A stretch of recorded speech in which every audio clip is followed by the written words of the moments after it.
afternoon, everyone.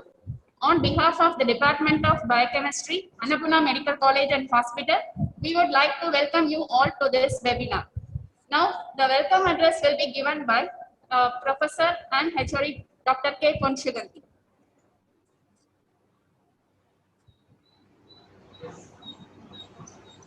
Good afternoon. Welcome you all.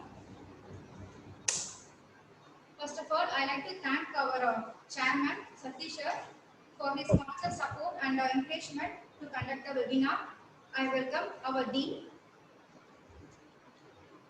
I welcome our dean, Shanmugam sir, vice principal Usha ma'am, medical director Mohan sir, MS Madhuvanan sir, DMS Enuga sir, and PMS sir to join with us. I feel immense pleasure to welcome you all on behalf of Biochemistry Department. I want to convey my heartfelt gratitude to the speakers for accepting our invitation to deliver a speech on recent updates of COVID-19 and severity prediction of COVID-19 using inflammatory markers. It's an opportune moment to refurbish and to get enlightened upon this current COVID-19 issues. Welcome you all. Thank you. Thank you, ma'am. Now I request our Dean, Professor Dr. Shanmugam sir, to address the program. Good afternoon to all. Respected CEO and Professor of Pathology, PM Subramaniam, respected Professor Usha, Vice Principal of our college, the Professor of Biochemistry, the other faculty members of the Department of Biochemistry, the guest speakers, Dr. Nandakumar, Dr. Shanmugam. So, thank you very much for coming forward for involved in the webinars. So, Mr. Nandakumar will talk about the recent updates in severity prediction of the COVID-19, and Dr. Shanmugam will talk about the severity prediction model of COVID-19 using inflammatory markers. So, I welcome all the delegates also for this webinar. I congratulate the Biochemistry Department, the HOD and her team for arranging this webinar. It is a very vital, it's a very important subject that they have chosen to arrange for a webinar. See, even though we do the PCR test, a CT scan, the prediction of the patient course, treatment, and the prognosis are decided by the markers. So the role of markers is very, very important in the treatment and the prediction of the prognosis. Everybody knows that. So we eagerly looking forward to listen to the speakers and all the delegates also will get benefited and clarify their doubts, and they go with a clear idea about the biochemical markers that useful for COVID treatment.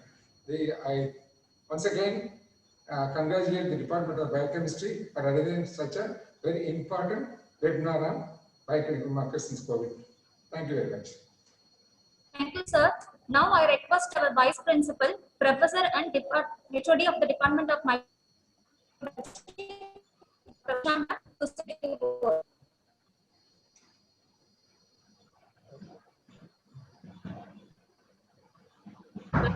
One and all present online and offline. And at this outset, I would like to congratulate and convey my best wishes to the Department of Biochemistry for arranging a topic which is the need of the hour on COVID-19. And I extend my warm welcome to Dr. P. Nandakumar, who is the consultant internist, who is in Royal Care Specialty Hospital. I know how busy he is, but in spite of his busy schedule, thank you, sir, for accepting our invitation to give a talk on recent updates on COVID-19. And I also welcome Dr. Shanmugam, who is going to speak on severity prediction model for COVID-19 inflammatory markers, which is very much required at this time because most of the course of the disease as well as the prognosis is dependent mainly upon the inflammatory markers. So once again, I welcome one and all for this webinar by the Department of Biochemistry from Annapurna Medical College and Hospital, Salem. Thank you. Thank you, ma'am. Now I request our Controller of Examiner, Professor Dr. P.M. Subramaniam sir, to address the program. respected Dean, Vice Principal, and the Professor and HOD of Biochemistry Department, Professor Dr. Ponsugandhi. Really, it's a good pleasant occasion. The topic of the day. First, we congratulate the Department of Biochemistry for conducting and selecting a good topic on this webinar.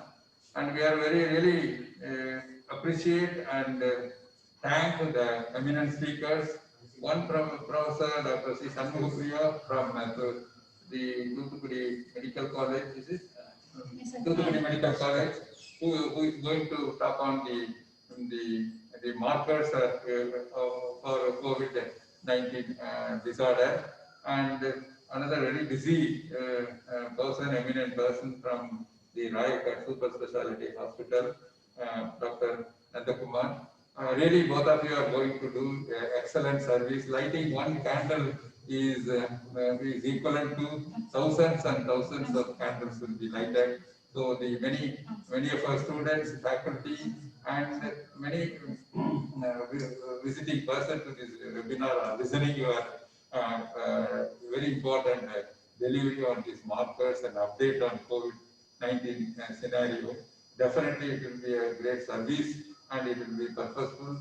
It is equivalently a great service to the humanity and to our professionals.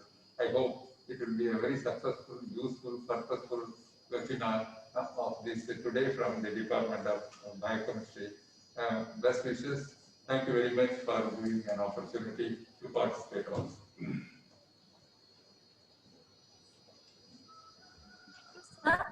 Now, Dr. Ramya, Associate Professor, Department of Biochemistry, will introduce our first speaker, Dr. P. Nandakumar, sir. It is a moment of extreme pleasure to introduce our first speaker for the day, Dr. P. Nandakumar, sir. He has done his MBBS and BA in JJM Medical College in Davanagere, Karnataka. He took his DNB and Indian Diploma in Critical Care Medicine in KMCH, Coimbatore. He has the experience of working in intensive care at KMCH, Coimbatore for 10 years. Currently, he is working at Royal Care Super Speciality Hospital, Coimbatore since 3 years and has enough experience in managing critical care COVID patients. We are eagerly looking forward to attend the session, sir. Before going to the session, I request all the participants to post your questions in the chat box at any time during the presentation, and it will be addressed by our speakers at the end of the session. So thank you, sir. We will start the session now. Now over to you, sir.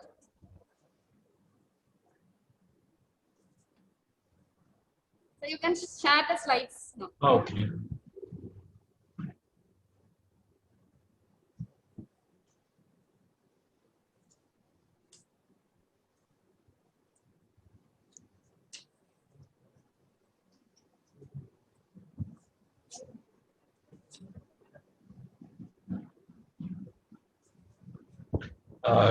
Good evening, everyone. Thanks for the introduction.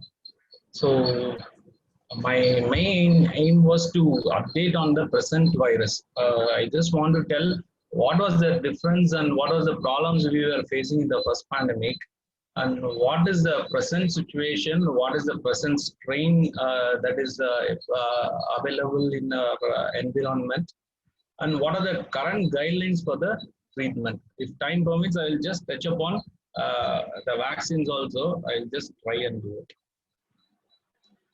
So moving on to the variants and mutants, we should be familiar with these words, mutants, clades, lineages, variant and strain. I just want to define you this, when I explain at the end, you will be able to understand few things, what are the needed things which I want to explain. So we all know virus mutate regularly during replication, and this more common in RNA virus because they tend to make more errors when they do replications. So this replication happens whenever there is a large volume of transmission of virus happening in the environment. The present situation also, we have a lot of cases every day. The virus tend to replicate. Okay. So we all know the largest genome is present in the coronavirus. Almost 30,000 nucleotides are present in that virus, and they mutate especially when the force of transmission is high. This is happening in the present situation. So what happens is that these leads to a formation of different clades and different lineages of the virus. So that means the ancestral virus is different and the other clades and lineages are different. Okay, so mutations that provide transmissions advantage are selected. Certain mutations are selected. So certain virus in having that particular mutations, they are selected and they transmit and they create a lot of problems. So even significant single or multiple mutations may lead to a variant. So when this variant has different phenotypic characters, they call it a strain. So what we call, a lot of people say that this is different strain, this is different strain. So whenever a variant has a different phenotypic characteristics, we call it as a strain. I just want to understand, I make you some clear definitions for this strain. So whenever we talk about nomenclature of clades, whatever we are presently following on this COVID virus, we call it as next strain. So this is the name given to the nomenclature, how we write on our paper about a particular virus. Okay, so if you see this figure, the first virus we named it as 19A. So 19A means 19 belongs to the year of the virus which was born, and A belongs to the name given to the virus. So as they divided in the first segment, this is the Wuhan virus which was born. We named it as 19A. It was born in 2019. So they got divided into 19B and 19A. So that time we were talking about only two strains.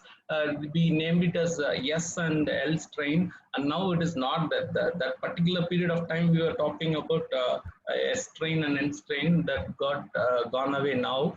The other division which we named it as 20A is creating a lot of problems right now. So 20A, it got replicated. We named it as 20B, 20C, 20E, 20A, and 20F, and so on. So this part of nomenclature, they named it as next strain, is for this particular phylogenesis.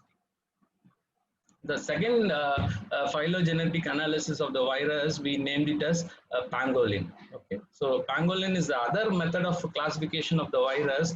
So first Wuhan virus they named it as A, and subsequent divisions they named it as B, B.1, B.11, B.111, like so on. Okay. So coming to the nomenclature of mutations and variants, so each mutation we know, we have studied in microbiology, whenever there is a substitution or whenever there is a deletion in a particular virus, we call it as mutation. So mutation happens whenever a virus tends to multiply. So substitution, like see this, for example, D614G. This means S is a protein, S protein. That is spike protein. So spike protein usually present on the virus clone. So they have a protein, and they try to digest our cell membrane and enter into the cell. This is happening in the our body. So this means S means the spike protein, and 614 is the place where the spike protein is present in the sequence, and D and G is either D is aspartic acid, and G is glycine. So there is a substitution. Whenever this substitution happens, we term it as mutation or either deletions. Okay.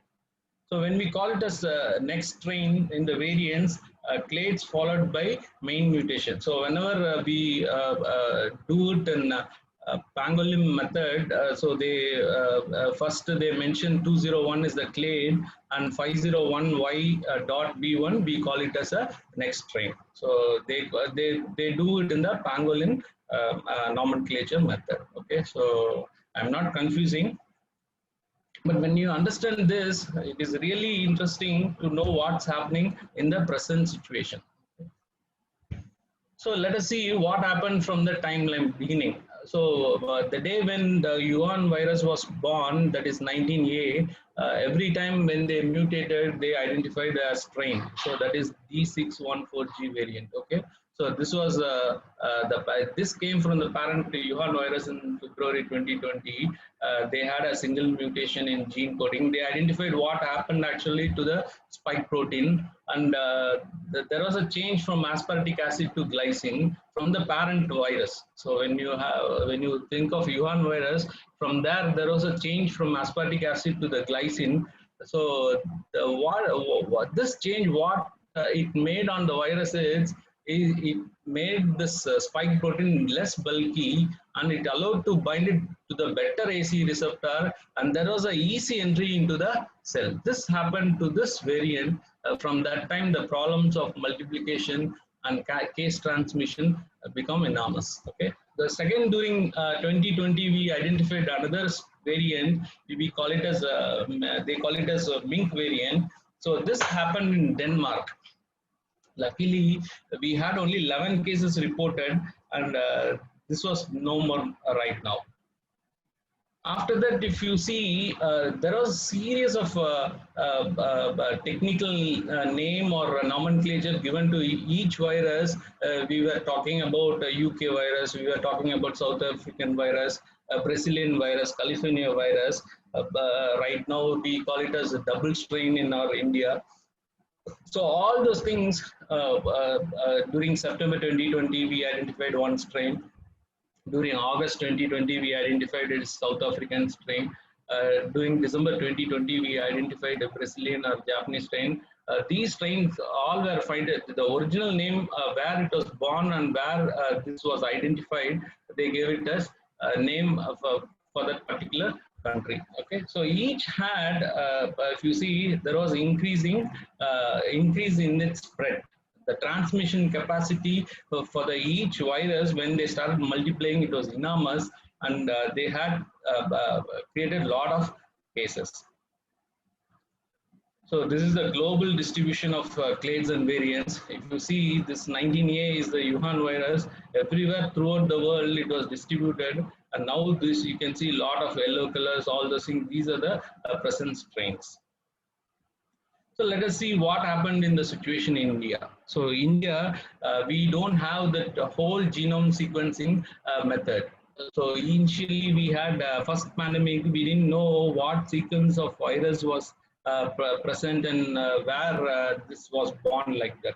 But now there was a genomic consortium organized by ICMR in India. They constituted all 10 labs in India, and they started doing this genome last few months. So this was the, if you go to the our ICMR website, you will see this picture. So that states that the 20B, it was more predominant. And if you see during 2020 April, this green color 19A was predominant, and now you can see in February 21 also a few cases.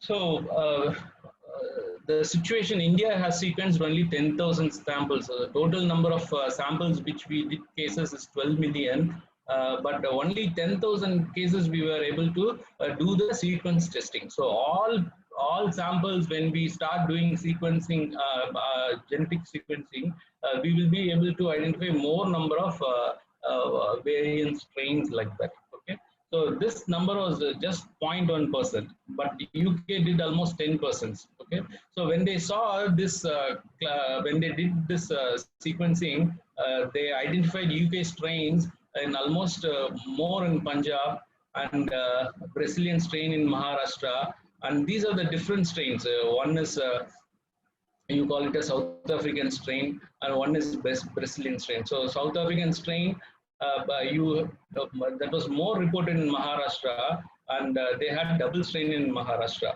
So Kerala also had a strain called N440K. So these were predominant in particular areas. So now India could identify a lot of strain in its own states. So we were talking about the double strain. So double strain is two strain they could find in the sequence.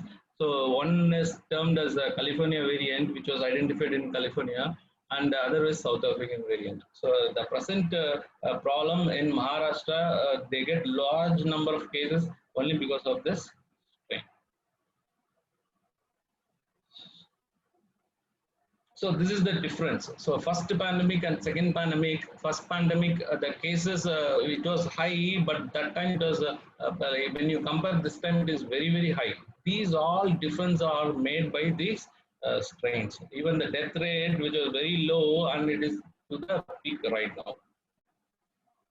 So to conclude the first part of my update on the strains, so it is its nature of the virus to mutate. We can't do anything. So only thing is to prevent the transmission is to follow this isolation techniques or wearing mask or whatever it is, social distancing. Unless we don't do this, we cannot stop this virus getting multiplied on its own. So these mutations and variations were anticipated and are a reality now. So they have led to surges in various countries and reduction in vaccine efficiency. The other problem is the vaccine efficiency. As the strain multiplies and becomes different, the vaccines, whichever they produce, is based on our Wuhan virus, and now there will be a point of time which the vaccine will not support. So that's what I said, the need of the hour.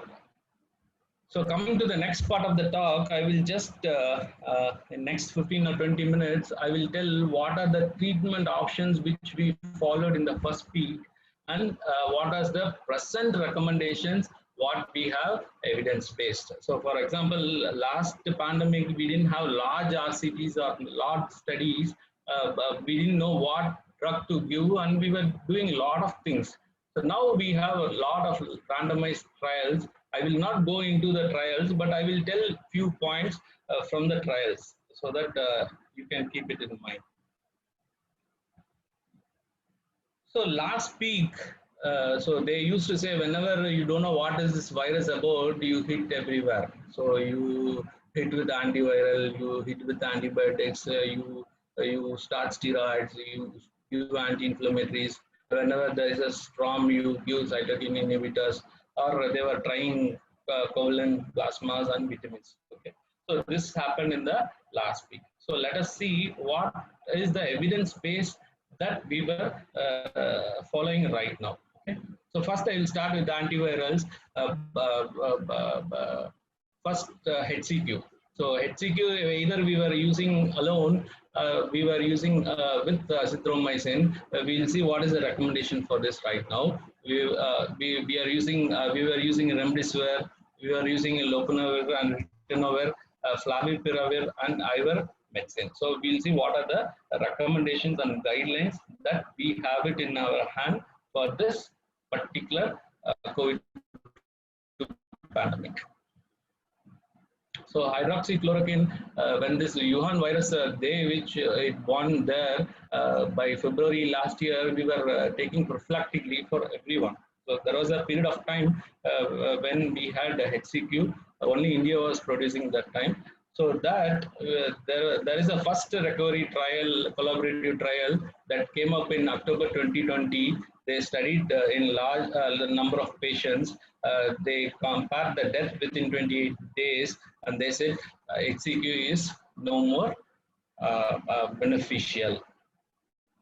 So this was confirmed by other solidarity trial. They had compared the 28-day mortality. If you see the graph, when the control group and the HCQ group, they didn't have any significance.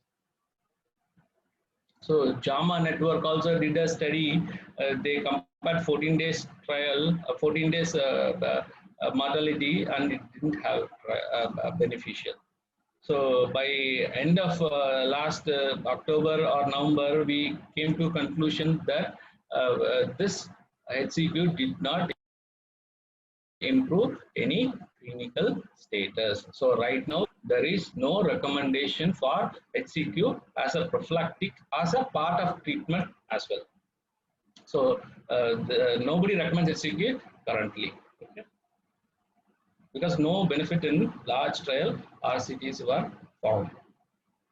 So they were using along with the azithromycin as well. Okay, so azithromycin it had the immunomodulatory property. So being an antibacterial, we were using in the first pandemic along with HCQ or separately because only because it had its immunomodulatory properties. Okay, so there was a trial called coalition trial 2 which said azithromycin is not standard of care and it did not improve any clinical outcome. Okay, so this also went out of the way. So other is the next collaborative recovery trial. It also didn't have any mortality benefit, and presently azithromycin is out of our way. There are large number of studies saying that azithromycin is no way useful in this pandemic, but people still they use azithromycin as a prophylactic drug. So coming to lopinavir and ritonavir, there are large number of studies after this didn't have a clinical significance. So they compared 28 days mortality in this particular trial using lopinavir ritonavir. The duration of hospital stay didn't reduce. The risk of progressing to invasive mechanical ventilation death was also not there. So there is no recommendation for ritonavir or lopinavir. So if you see this graph, it didn't have any mortality benefit. So it is still below the control group usage. So right now there is no recommendation for ritonavir and the other drug. So coming to remdesivir. So remdesivir we were using in the first pandemic. So it was called as ACTT trial. So what they compared and said is it was significantly useful when it was started less than 10 days before the onset of symptoms. So whenever you want to use remdesivir as a choice of drug, it should be used between 6 and 10 days as early as possible, early symptoms. And they compared a lot of things, I mean, group of people with remdesivir. They compared with the people requiring no oxygen. They compared people requiring minimal oxygen. They compared people requiring NIV or HFN4 support as oxygen therapy, or they compared the patients on ECMO and invasive ventilator, the role of remdesivir. This was a basic trial that was done in ACTT, and they found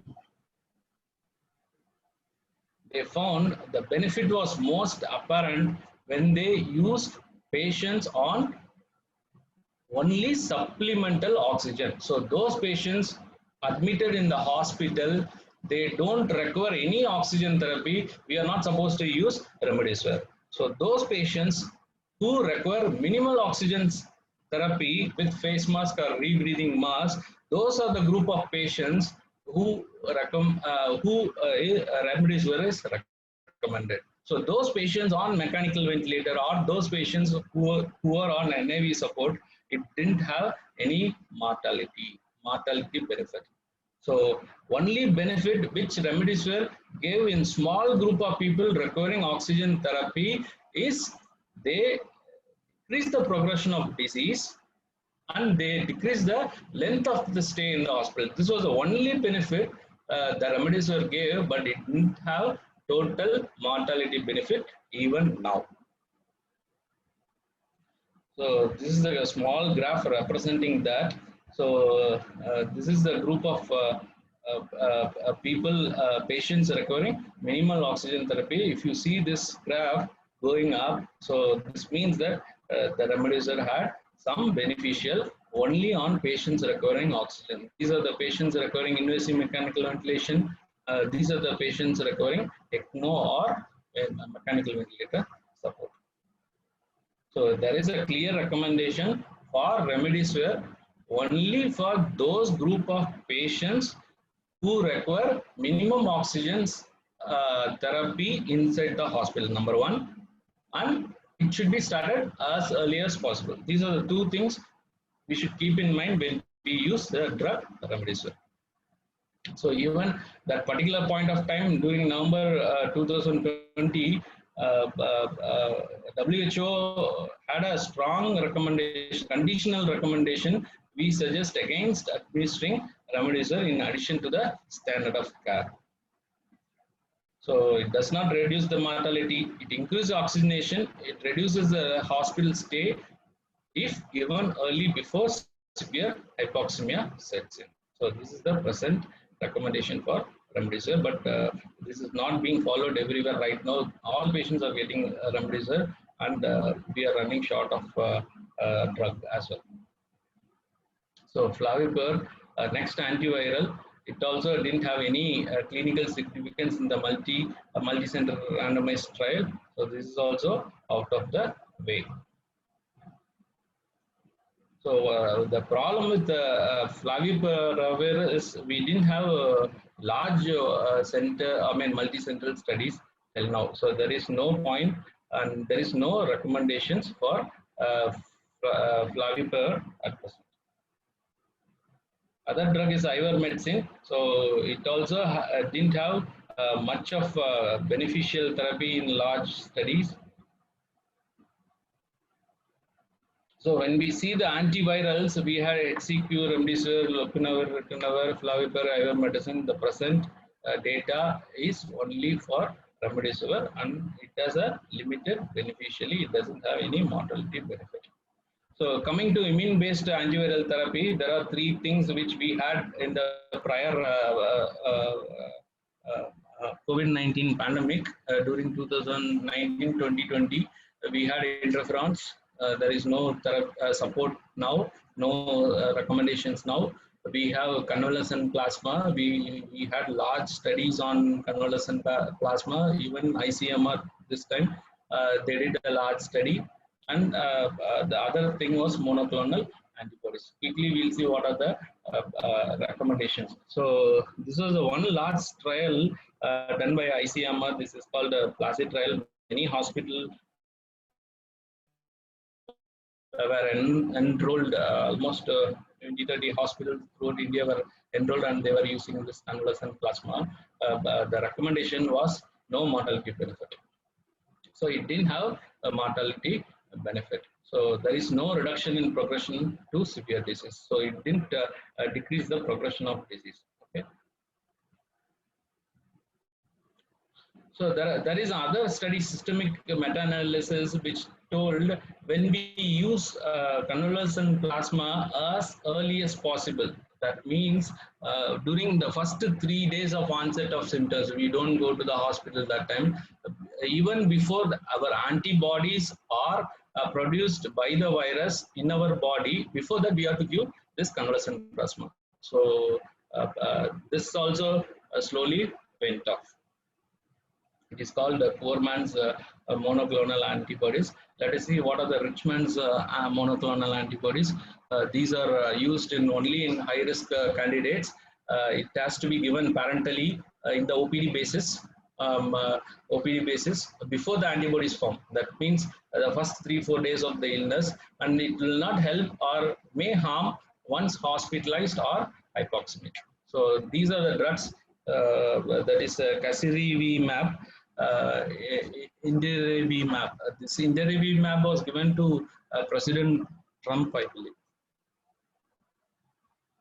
So coming to immune-based antiviral therapy, there is no recommendations for interferons. There is no recommendation for convalescent plasma. There are recommendations. Small group of studies had beneficial effect, but they didn't reach the mortality benefit.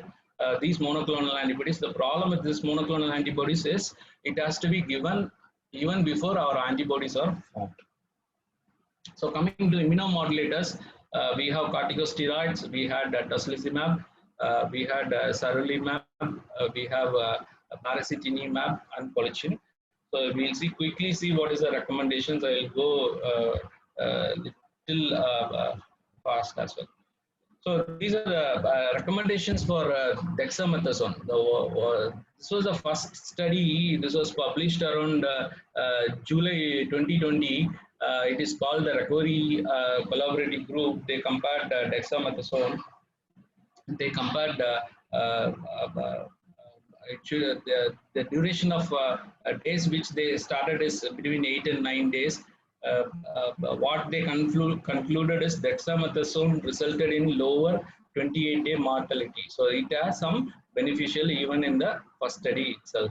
Among those who are receiving either invasive mechanical ventilation or oxygen alone at a randomized, but not among those receiving no respiratory support. So what clearly they said in this study is who are patients asymptomatic should not be started on dexamethasone. It will be even more harmful.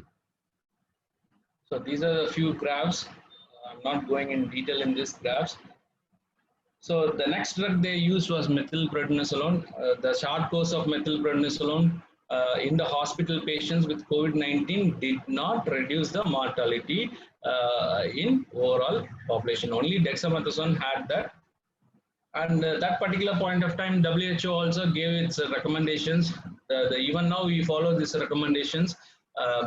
They told to use only 6 milligram of dexamethasone orally or intravenously daily, or you can either use 50 milligrams of hydrocortisone intravenously thoroughly for 7 to 10 days, not more than 10 days.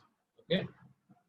Only in selected patients. They clearly say that the patient with severe and critical COVID-19 and a conditional recommendation, particularly they have to conditional recommendation not to use corticosteroid therapy in patients with non-severe COVID-19. Even now, the patients who are at home quarantine, certain people are on corticosteroids. So let us see what is the history behind tocilizumab. So it is an IL-6 inhibitor. It was used for rheumatological diseases, expensive as well. The dose is 8 milligram per kg. It was reserved only for severely ill patients during the first pandemic. They get 2 doses, 8 to 12 hours apart. It is costly as well. It was used for the cytokine storm. Okay. So this was one study presented in New England Journal of Medicine. They compared 243 patients needing oxygen, but excluded patient needing oxygen more than 10 liters. So tocilizumab was not effective for preventing intubation. So it doesn't prevent a patient getting intubated or death in moderately ill hospitalized patients with COVID-19. So other problem with the tocilizumab is the patients treated with tocilizumab had fewer serious illness than those who received placebo. That means even in the first pandemic, we had seen a lot of patients coming who received tocilizumab after 3 to 4 weeks. They come with strong fungal infections, mucormycosis, like that. Even now, those patients receiving certain people in the hospital, they use 1 gram salmeterol for 3 days and subsequently they reduce to methylprednisolone or hydrocortisone or dexa. Those patients, even not lot of patients, we come to know that they have strong fungal infections, mainly diabetics and mainly elderly. So tocilizumab, the recommendation presently is there is an increased risk of serious infection in retrospective studies, but not in RCTs. No mortality benefit. Yes, mortality benefit in RCT of more severely ill patients on corticosteroids. So those patients who are severely ill on corticosteroids, they have minor mortality benefit. So it has to be started within 24 hours of worsening for severely ill patients requiring FiO2 more than 40% despite steroids. So those patients who are on steroids, in spite of steroids, if they require more than 40% of the patients, there is a small recommendations for mortality benefit for this tocilizumab. Other drug, tocilizumab, so there is no RCTs, so no recommendations right now, and we are not using right now. So when you see the immunomodulators, so there is a strong recommendations for steroids, okay, as I told before, tocilizumab and sarilumab. No role for vitamins, even now people are getting, last time also we were using vitamins, so there is no mortality benefit as such. So when you compare the first slides, so antimalarial, malarials, no, antibiotics, no, antiretrovirals, no, antihelminthics, no. So the recommendations is only for steroids, anti-inflammatories, antivirals, and cytokine inhibitors. So quick recommendations on anticoagulant. I just want to stress a small point. So prophylactic anticoagulants reduces the mortality. So this is the current recommendation, strongly followed everywhere. So whoever patients gets admitted sicker in the ICU or ward, elderly patients has to be on prophylactic anticoagulants. So you should never go and start them directly on therapeutic anticoagulants because it causes more number of bleeding. So I just want to emphasize this point. So this slide is there in the talk. So this is the current recommendations. Critically ill patients, American College of Chest Physicians says prophylactic dose. Non-critically ill patients, prophylactic dose. After discharge, extended prophylaxis not recommended at all. Non-hospitalized patients, routine prophylaxis is not recommended. Those who are in quarantine at home, there is no recommendations for any low molecular weight heparin. So these are the things that quickly I'll run through.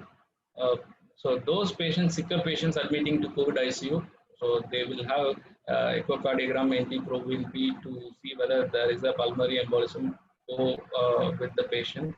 So start them on dexamethasone, low molecular weight heparin, tocilizumab, which is needed to consider antibiotics if they have infection.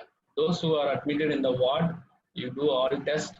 You start on dexamethasone, start on prophylactic dose of low molecular weight heparin. Consider remdesivir if it is less than 10 days of onset of symptoms. So this is the only recommendation for remdesivir. Okay.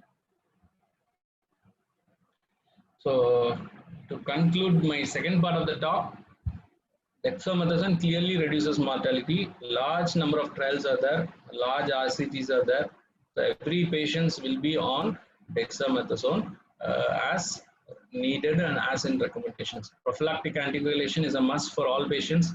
Remdesivir reduces the length of the stay if started early in less severely ill patients. So those patients who require minimal oxygen therapy in the hospital. Tocilizumab reduces the mortality if given early in severely ill patients despite if patient is on steroids. So what is out?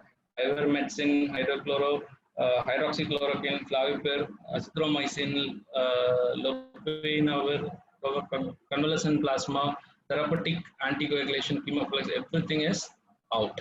So this is to conclude the second part of my talk.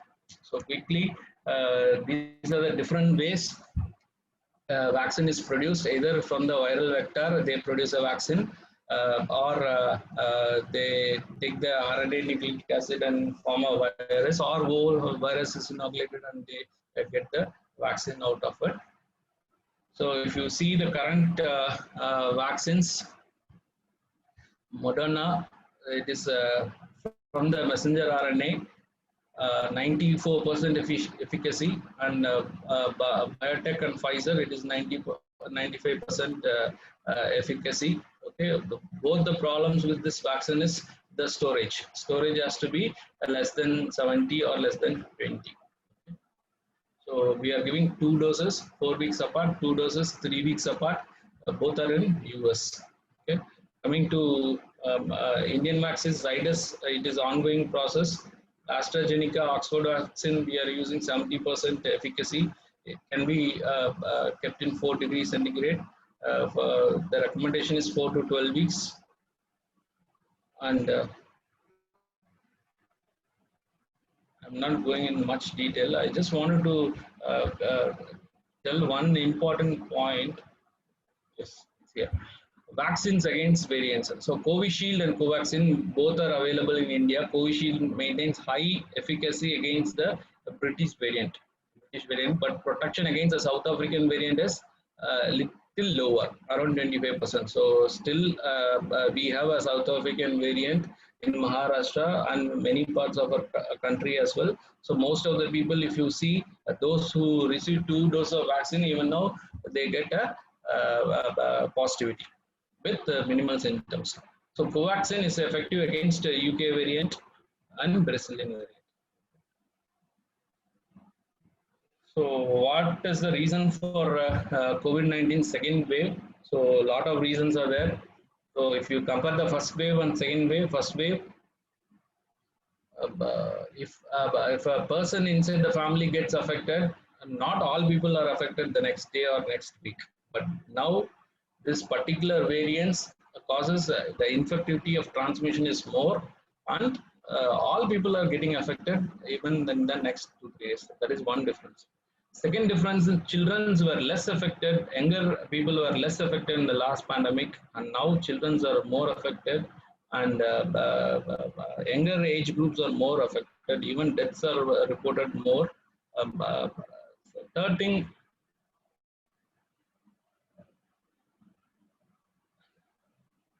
the transmission capacity of the virus is very much high. If you see, compare the first wave and the second wave, the peaks are doubled or tripled. The transmitting capacity is very high in this present wave. What we can do best is we have to follow the public health preventive measures, whatever the government is giving, and we have to break the chain. Thank you.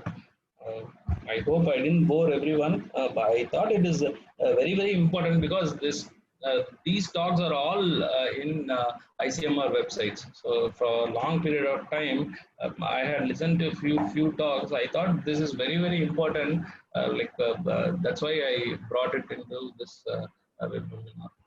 Thank you everyone.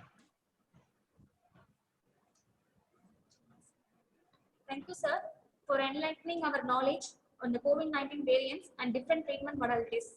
Now, I request Dr. Ramya to introduce our second speaker for the day, Dr. C. Shanmugapriya.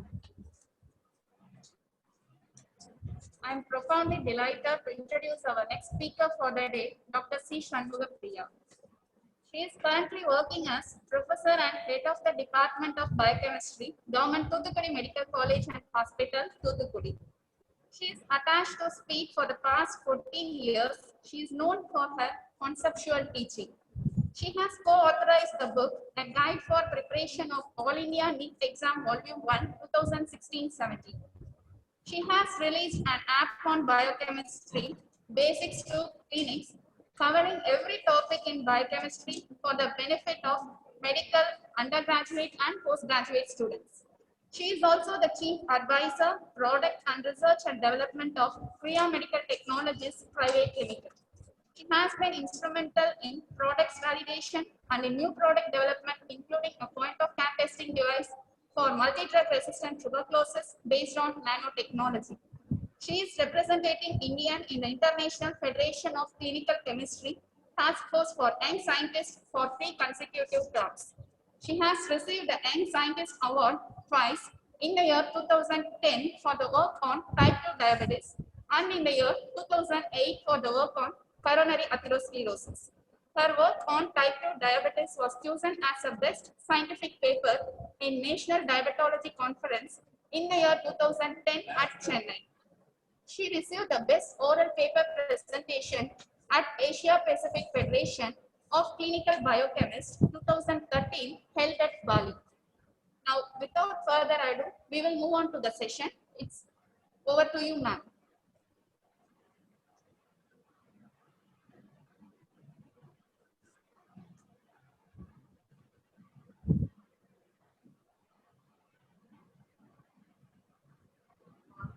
Good afternoon. Am I audible? Yes, ma'am. It's audible. So my talk will be on severity prediction model for COVID-19 using inflammatory markers. And for this topic, I have three objectives. The first one is to discuss the various risk stratification scores that are available. And these scores have been finalized based on various studies done in various parts of the world. And these scores will help us in stratifying COVID-19 patients into three categories, probably mild, moderate, and severe, or as mild and severe. So that would be my first objective, to discuss the various risk stratification scores. My second objective is to discuss the advantages and disadvantages of such scores.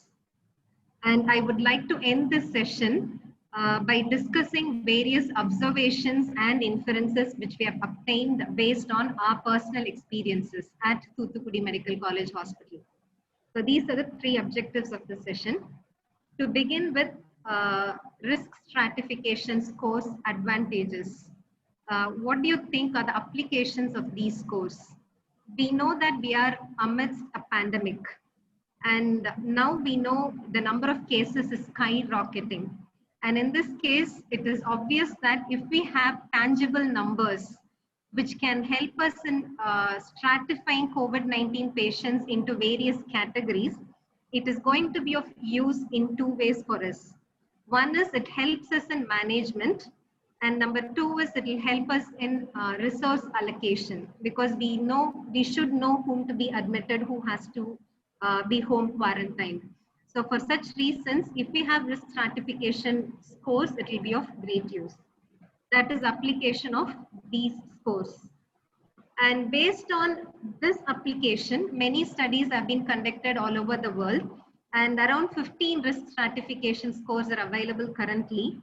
But I've chosen only 3 risk stratification scores because they have high discrimination indices. The first one is Dublin Boston score. The second one is Z-score, and the third one is perceived mortality risk score. So to begin with Dublin Boston score. This score is framed based on a study that was conducted in the US. And the study included just 80 COVID positive patients who were admitted in hospital. And the score or the parameter that they advocate is a ratio, which is IL-6 by IL-10 ratio. And I can see you murmuring among yourselves, because we know how difficult it is to estimate IL-6 values and IL-10 values. When we are struggling so much to get just IL-6 values for severely affected COVID-19 patients, estimating IL-6 and IL-2 and using that as a risk stratification scores is going to be quite complicated. It's practically impossible, but that is the score that they advocate, IL-6 by IL-10 ratio. And I've included this ratio here primarily to tell you the molecular basis of cytokine storm, the eye of all complications involved in COVID-19. So the rationale behind using this ratio is interleukin-6 is a pro-inflammatory cytokine and interleukin-10 is an anti-inflammatory cytokine. So if you take this ratio of IL-6 by IL-10, and if the value happens to be higher, it means the person is in a hyper-inflammatory status, which means there is a high propensity that this person might end up in cytokine storm. That is the rationale, or that is the hypothesis behind this study done in the US. And they further say just a single measurement of IL-6 by IL-10 ratio would not suffice, because there is going to be intra or inter-individual variations of these values. So what they advocate is we have to estimate IL-6 values and IL-10 values at 2 points. One is on the day of admission, and the second value is on the 4th day of admission. They want us to take a difference between the two values, and they want us to multiply it by 2. So Dublin Boston score asks us to calculate R4 and R1, make a difference multiplied by 2. And they want us to point it on a 5-point scale. And they say if the value is more than 2, the prognosis is going to be bad. Okay, it's quite obvious, right? If the value of IL-6 keeps increasing and if the value of IL-10 keeps decreasing, the ratio is going to keep increasing. So if the value is more than 2, the prognosis is bad, is about Dublin-Boston score. So this is an overall explanation for this value. But if you want to understand the molecular basis, I feel you have to know the molecular basis of IL-6, IL-10 ratio for you to understand what is cytokine storm. Why does it happen only in SARS-CoV-2 infection? And why in cytokine storm we observe values of various inflammatory markers to be elevated? So I'll quickly tell you the molecular basis of cytokine storm. So generally what happens when a person gets infected with a virus? The virus replicates. And when the virus replicates, nucleic acid of the virus gets released, and that is going to form something called as pathogen-associated molecular pattern. So it's virus-associated molecular pattern which gets released. That goes and binds to pattern recognition receptors which are present on antigen-presenting cells. So we have antigen-presenting cells, they express pattern recognition receptors which will bind to pathogen-associated molecular pattern. This serves to activate NF-kB pathway, and that releases cytokines like tumor necrosis factor alpha, and interferon gamma. So this serves to activate natural killer cells. And we know natural killer cell activation is the basis of innate immunity against viruses. So this is how generally we protect ourselves from viruses, by activating our natural killer cells. Now what happens in SARS-CoV-2 infection? In SARS-CoV-2 infection, these viruses are capable of circumventing this pathway, and because of which there is a delayed natural killer cell activation in the presence of SARS-CoV-2 infection. Now, delayed natural killer cell activation means virus replicates quickly and there is more release of nucleic acid. So there is excess pathogen-associated molecular pattern, and so there is aberrant NF-kB pathway activation. So when there is aberrant NF-kB pathway activation, as expected, there is high TNF-alpha release, high interferon gamma release. Initially, these cytokines serve to release CRP from the liver. So initially, CRP level gets elevated. But once TNF-alpha and interferon gamma concentration crosses a particular threshold, it starts releasing interleukin-6. So the first inflammatory marker level to be elevated would be CRP, and that would be followed by IL-6 elevation. And if IL-6 is elevated, that is for sure cytokine storm. And apart from this, when TNF-alpha and interferon gamma level increases, it suppresses a pathway mediated by FOXP3. So what is the role of FOXP3? Normally, FOXP3 stimulates regulatory T cells. And these regulated T cells serve to produce interleukin-10. Their function is to produce interleukin-10, which is an anti-inflammatory cytokine. But what does tumor necrosis factor alpha and interferon gamma concentration increase causes? It is going to decrease FOXP3, suppressed FOXP3, so suppressed IL-10. So you see that the balance is tipped. Yeah, normally in our body we have IL-6 and IL-10 in a balance. But because of delayed natural killer cell activation, there is high IL-6 and low IL-10. And this is the eye of cytokine storm. So if you're asked what is the reason for cytokine storm, it's a tip between the it's a tip of the balance between IL-6 and IL-10. So this is one feature that is observed in cytokine storm in SARS-CoV-2 infection.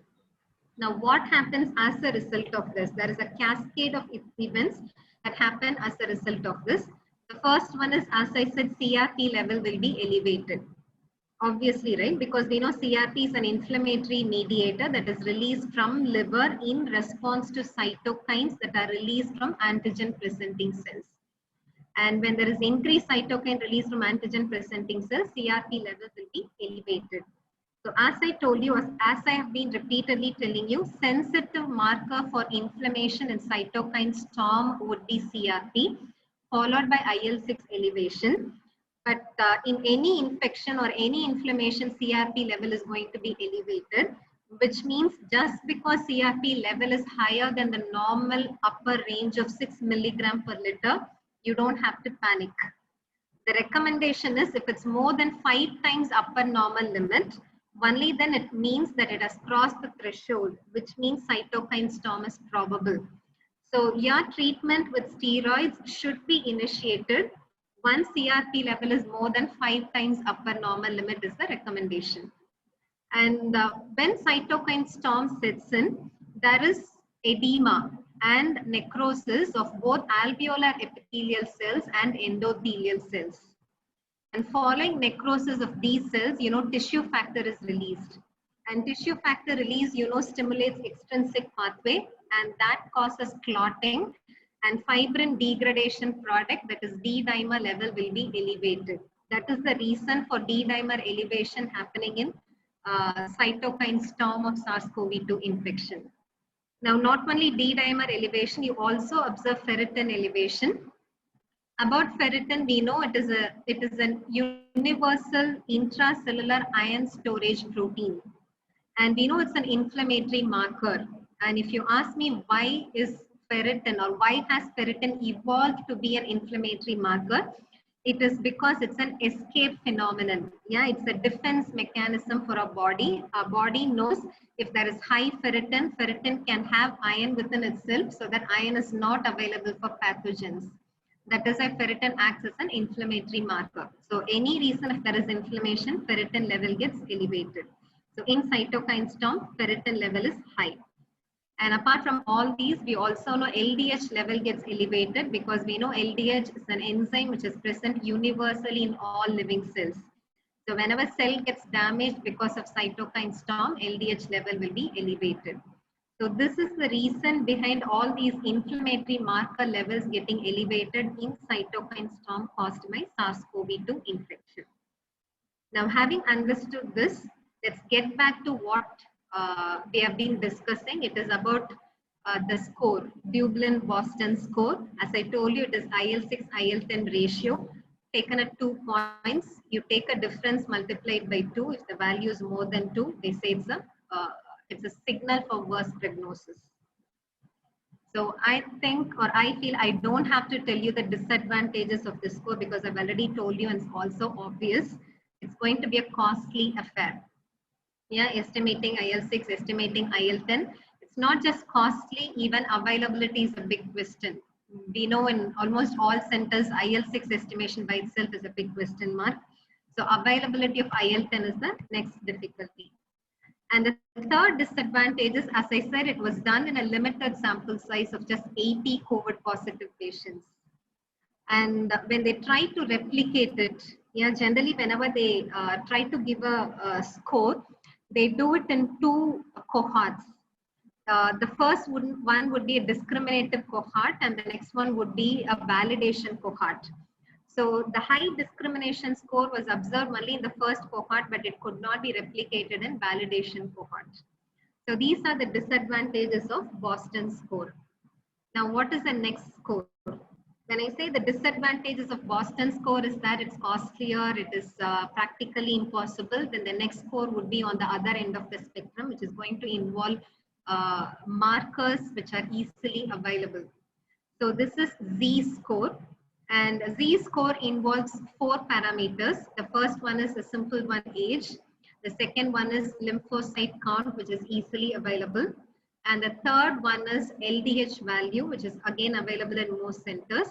And the fourth one is something which we measure day in and day out in any COVID positive patient, which is SpO2. So these 4 parameters are included under Z-score: age, lymphocyte count, LDH, and SpO2. And you have online calculators for this score. You have the age, lymphocyte count, LDH, and SpO2 values of a patient. You can just input it, and it will stratify the patient into one or the other category, mild, moderate, or severe category. And what are the limitations of the Z-score? Again, there are limitations. The first one is, as I told you, the high discrimination index is observed even in this case only in the derivatization cohort. It could not be replicated in validation cohort.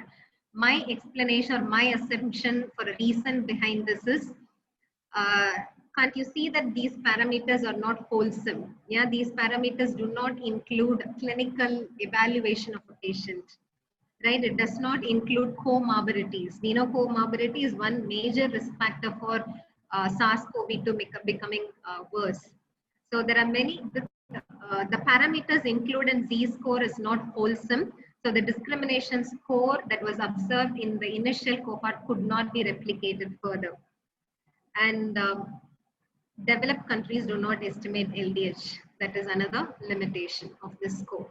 So in between these two extremes, on one hand, we have something which is very simple. On the other hand, we have something which is very complicated.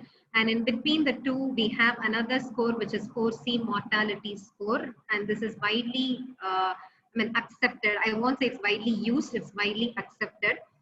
And about this score, it was done in the UK. And it's a prospective study done in the UK with 57,000 patients, 57,000 plus patients who are COVID positive who were admitted.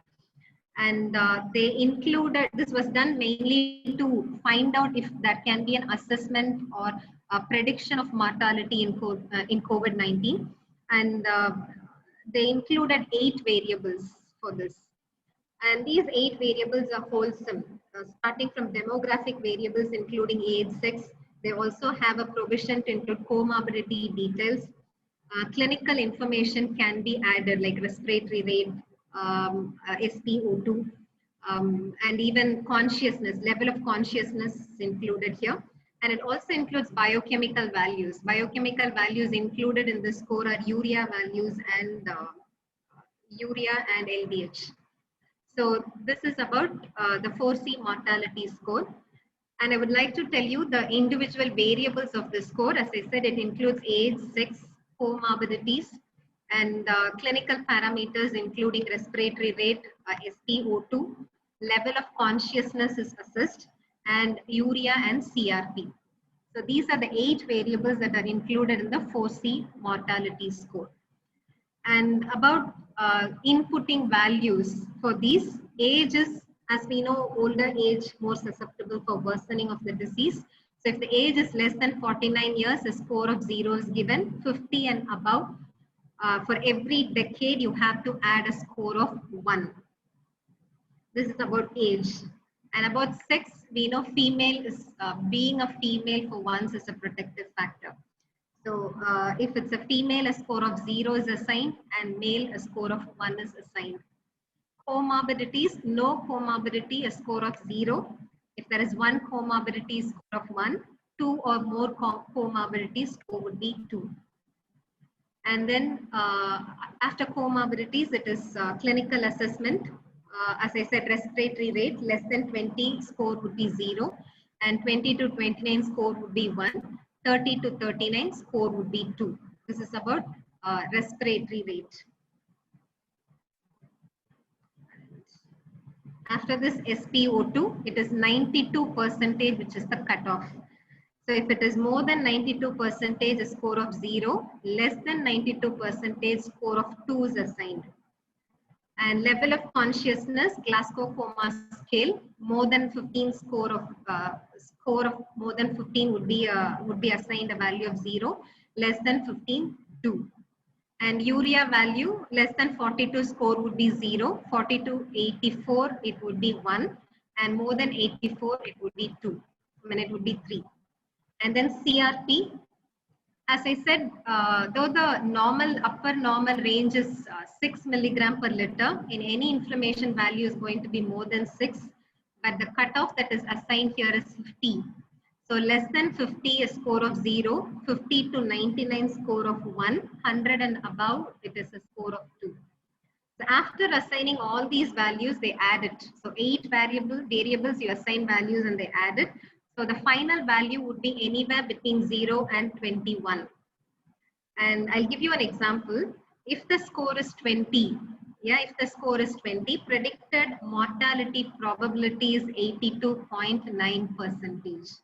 This is how you would get an interpretation based on 4C mortality score. So that's about the 3 scores which claim to have a high discrimination index. And if you ask me what is my take on all these risk prediction scores, I would say it cannot equate to a clinician's wholesome assessment of a patient. That we know. It cannot definitely replace a comprehensive approach by a clinician. That is my take number one. And second thought of me is, if you give a number and if you say that is going to predict your mortality, that is going to cause panic, right? That's going to cause panic many a times. So these are my thoughts about these risk prediction scores. So I'm not in favor of these risk prediction scores, but then being a clinician or being a clinical biochemist, if I'm given a report of inflammatory markers, I should be able to assess, or I should be able to predict the prognosis of the patient. So I would like to share my or our experience at Thoothukudi Medical College Hospital as far as inflammatory markers assessment is concerned. So we started inflammatory markers assessment as soon as our hospital was made a designated COVID hospital, and we have been ever since then. We have been estimating CRP, D dimer, LDH values, ferritin value, neutrophil lymphocyte ratio, and IL-6. So these are the parameters which we estimate. Of course, not for all COVID positive patients. For optimal utilization of resources, we thought we should frame guidelines. So our guidelines are as follows.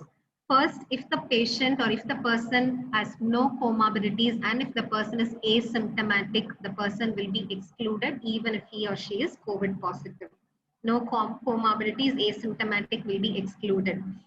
And irrespective of comorbidities, if SpO2 is less than 95%, we would definitely take a blood sample for inflammatory marker estimation. And symptomatic patients, in the first wave, we used to collect blood sample on the 6th day of symptom. But what we observed in the second wave is it's quicker. Yeah, the progression seems to be very quick. So we have changed it to 5th day of symptom. So presence of comorbidities, the patient is symptomatic, we estimate all these inflammatory markers on the 5th day of symptom. And apart from this, all COVID positive healthcare workers, we estimate, again, in the first wave, we used to estimate on the 6th day, now we are estimating on the 5th day. If asymptomatic, soon after diagnosis, we get blood sample and estimate inflammatory markers, and then we repeat it after 4 days. So this is guideline for the first day assessment, first time assessment. And guideline for repeat assessment is if it's abnormal, if the first value is abnormal or irrespective of the first value, we generally repeat it after 4 days if the person is on room air. And if the person is already on oxygen, we repeat it after 3 days, again for resource allocation. So this is the guideline which we framed. And this is the sample request form which we give, because our hospital does not have LIS. We don't have laboratory information system put in place. We don't have HMIS put in place. So we need something to know that it's a repeat sample. So we thought we should give a request form. And this request form would have these details, would expect the clinician to write these details. If it's a repeat sample, they'll have to say yes, and they'll have to specify the date of the previous test. And COVID-19 status also we asked, because as we all know, RT-PCR test being negative does not mean the person is not suffering from SARS-CoV-2 infection. So many a times they present with oxygen dependence, and then when we estimate inflammatory markers, it seems to be it happens to be higher. So COVID positive status also we asked for, and then we also asked for a few parameters like respiratory rate and saturation, because that helps us in interpreting these values. So this is the request form which we give, and this is how we provide reports every day. So we receive samples in the morning, and by 7 o'clock in the evening, we release the report, and the report would have a remark. So the remark would give us, would be a holistic remark that would include information regarding COVID status of the patient, about inflammatory markers, about oxygen saturation, and what is our suggestion on treatment. So this is how we give reports on a daily basis.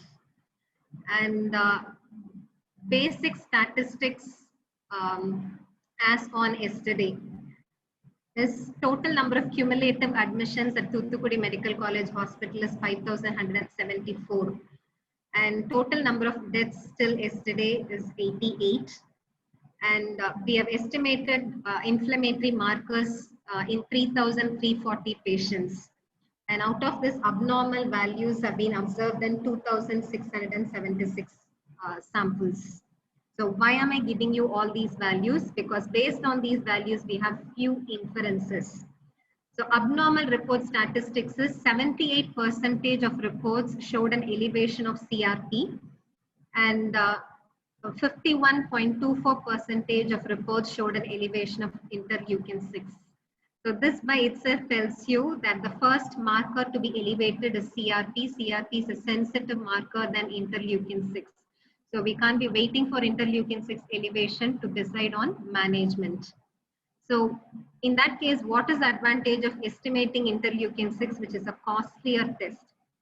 I would say it helps us in assessing mortality. As I said, 88 patients, 88 deaths have been reported so far till yesterday at Thoothukudi Medical College Hospital. Out of 88, 77 of them presented with IL-6 elevation. So IL-6 elevation is a predictor for mortality. And interestingly, 78% of reports showed an elevation of neutrophil lymphocyte ratio as well. So equivalent to CRP, NLR elevation is also a sensitive marker for inflammation in COVID-19 patients. But what we have observed is many a times if there is isolated elevation of neutrophil lymphocyte ratio, the patient seems to have a milder course. So many times isolated elevation of NLR happens to be a false alarm when compared to CRP elevation. Many a time, almost always when CRP gets elevated, they need steroids. They become steroid dependent, but NLR elevation is not always a sign of bad prognosis. And then D-dimer elevation was observed in 66% of patients, and 73.25% of patients presented with ferritin elevation. So as you can see here, CRP, ferritin, NLR are all elevated in many patients of SARS-CoV-2 infection. Now my inferences are, as I said, CRP and NLR are sensitive markers for prediction of cytokine storm. But when there is an isolated elevation, NLR elevation is many a times a false alarm. So CRP is preferred over NLR. And what is the advantage of estimating IL-6? It's a good predictor for mortality. As I said, out of 88 deaths so far, 77 presented with IL-6 elevation. And we plotted an ROC curve based on the values which we got, the receiver operating characteristics curve, to check if this can be used as a predictor for mortality. And when the cutoff was 762 picograms per ml. Actual value, the normal value is close to 18. The lab established reference range at TKMCH is 18 picograms per ml. And when the cutoff is 62 picogram per ml, it's a good predictor for mortality because the area under the curve is 0.72. And we have few interesting observations. First one is about elevated serum ferritin values. So 9% of elevation of serum ferritin was not associated with elevation of CRP or with any other inflammatory markers. This is because ferritin is a non-specific marker. Ferritin is not only elevated in the presence of inflammation. Ferritin level is also elevated in various other non-inflammatory conditions like insulin resistance. So many diabetic patients, when the glycemic control is not established, ferritin level happens to be higher. So just estimating ferritin would not help. So ferritin is a non-specific marker. It's not only an inflammatory marker, it also gets elevated in insulin resistance. So if you observe ferritin elevation alone, without an elevation of other inflammatory markers, we don't have to think of inflammation, it's something else.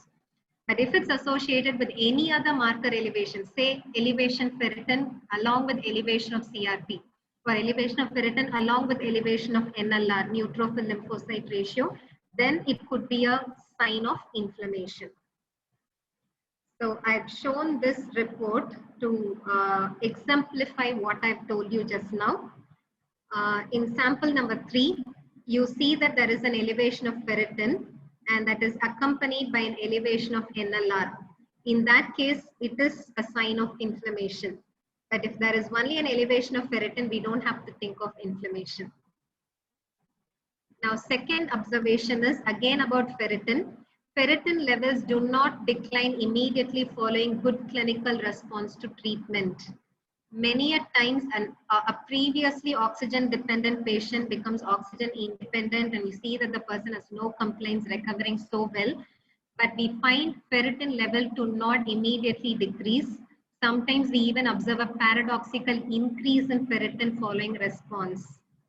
Similar paradoxical increase we also observed in NLR ratio. So ferritin and NLR cannot be used to assess response to steroids.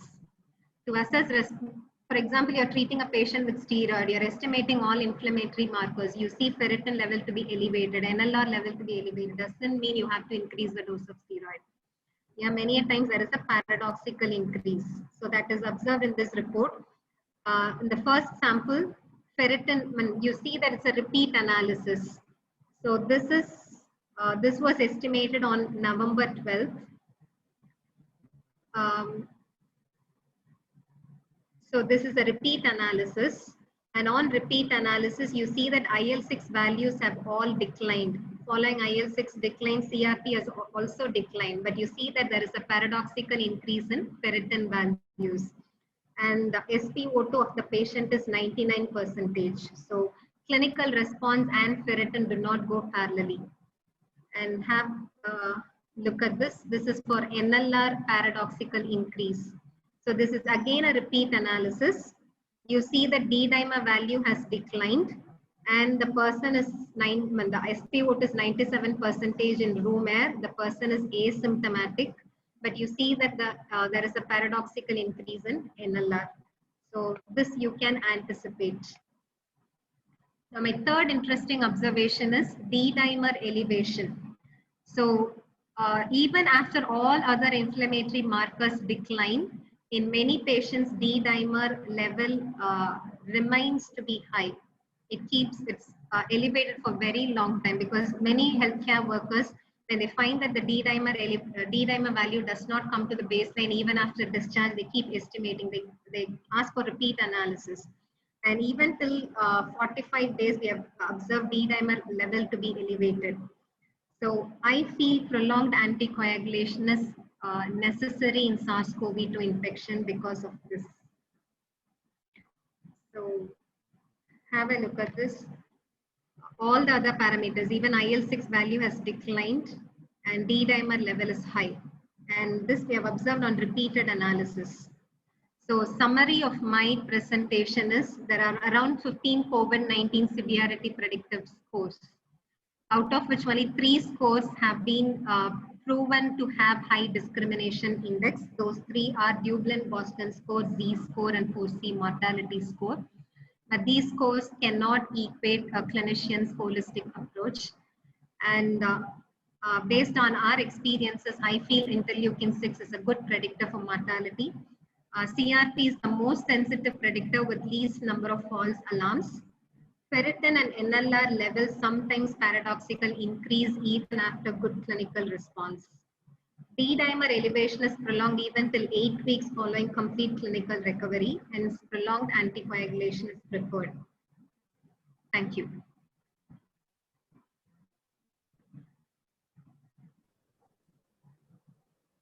Thank you, ma'am, for your excellent presentation and for sharing your experience. Definitely, your speech has brought new insight about the various inflammatory markers in predicting the severity of COVID-19 infection. Now the session is open for discussion.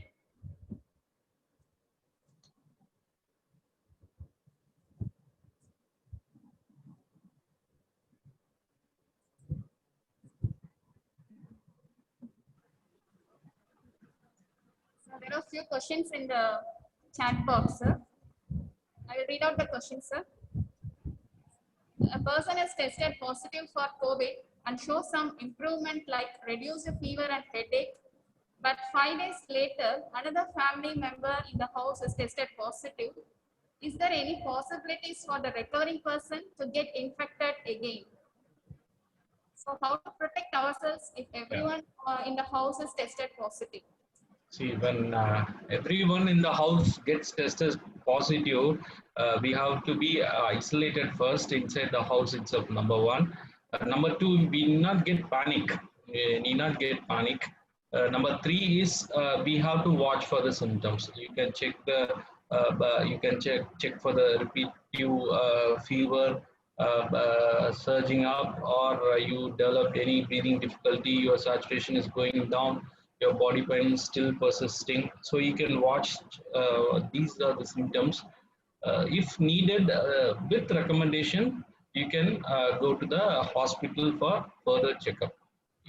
Once we get, somebody gets COVID positivity, after 5-6 days, another member in the family gets positive.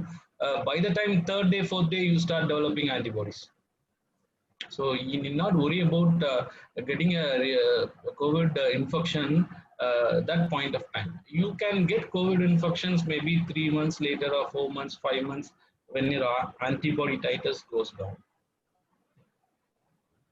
So the next one, cardiorenal syndrome is associated with Cardiorenal, see, we have seen a lot of patients, but certain case reports are there. See, patients are getting COVID-19 develops a cardiac dysfunction. So dysfunction, once the cardiac dysfunction develops, the cardiac output decreases and your perfusion to the kidneys all goes down, and you develop a renal dysfunction. Okay, so that's how certain cases are reported. It's not very frequent. So protocol, it's a general protocol. We need to stabilize the heart. See, most of the patients comes with primary. They come with a cardiac dysfunction. I have seen few patients tested positive later. They get a myocardial infarction. Same patient gets a stroke next day. These are the different kinds of patients we have seen during the last pandemic. So protocol, no specific protocol, but we have to give the routine care for the heart and kidneys as such. Next question, there are some lab values. D dimer is 650 and CRP is 60 and ferritin is 30 for 15-year-old COVID. RT-PCR is positive. Whether this patient needs steroids? Steroids, see, as such, the recommendations are somebody requiring oxygen therapy should be on steroids. Not all patients in the home needs a steroid. Maybe like the acid CRP levels 5 times greater. So certain patients also is on steroids. So yes, if needed, the patients will be on steroids. One more question for you, ma'am. Can we directly take the tumor marker analysis rather than RT-PCR after suspecting from symptoms? Me? Can you please come again? Can we directly take the inflammatory marker analysis rather than RT-PCR after suspecting any symptoms of COVID? Yeah, RT-PCR can be negative, still they can be COVID positive, but that is not recommended, right? You have to first do an RT-PCR analysis and then do an inflammatory marker assessment. That is the guideline. Yeah. Is it advisable for a patient with high CRP to take vaccine? Can, right? Can. Yeah, I think can. Yes. One more last question. The person of 74 years was positive in the last wave and now he is being vaccinated with both the dosages. Is there any chances of getting positive again? If so, then his observation with home quarantine is enough. Yeah, it depends upon the variant which we get. Number one. Number two is depends upon how much antibody we generate after the vaccine. See, many of my colleagues after 3 weeks of 2 doses of vaccines, they are positive, but they are safe. The vaccine gives that much of guaranteed for our life. When you take 2 vaccines and you get COVID positive, your life is safe. Why for the past 1 month, oxygen demand is increased in India suddenly? A lot of cases. It all we need to break the virus getting replicated. That's what my goal was to make you understand that the problem is with the people, not with the virus. So we need to break the chain. Unless we break the chain, this cannot be answered actually. So it will be keep on increasing. So thank you, sir. So I think most of the questions they got answers for this. So now I request Dr. Sindhupriya, Assistant Professor, will be proposing the vote of thanks. As we have come to the end of this webinar, it's my duty to give vote of thanks on behalf of Annapurna Medical College and Department of Biochemistry. At the outset, I would like to express my gratitude to the Lord Almighty for His blessings upon us.